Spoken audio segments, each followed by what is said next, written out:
I was going to be married with 12 children, and I was going to be a special ed teacher. I loved the movie Cheaper by the Dozen, and thus the 12, and had done volunteer work with autistic children and very much loved that ministry. And I have a sister who is just 18 months older than I am, and from the time she was in first grade, she talked about being a sister.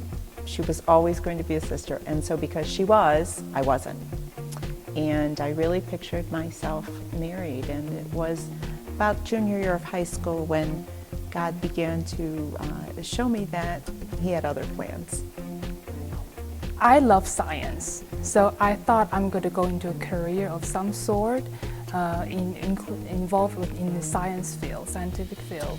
I don't know exactly. I studied in Australia for 5 years in high school there, so I was looking into dental science, optometry, or being a doctor. So those are the possibilities I was looking into. But then God has another plan for me. He knew I'm going to be the happiest as religious in this community. Well, I definitely was going to get married. I definitely wanted a large family, at least. This may not sound large to some people, but at least 5 children. And I thought, short term, I would have loved to go to college somewhere and either play volleyball or I do love dancing, clog or something for money on the side. That would have been really, really fun. I love tap. But then long term, probably I was thinking about deaf education or some kind of special education or something like that. And then, to be a mother as well. So. I had a lot of different ideas at different points in my life of what I wanted to do. At one point I thought I wanted to be a dancer or an actress. I really had no idea what that would mean, but it was sort of just a dream.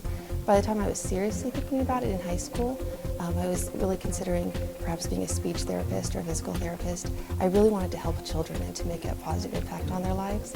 And I saw that giving them the tools to live their life well would be an impact in that way.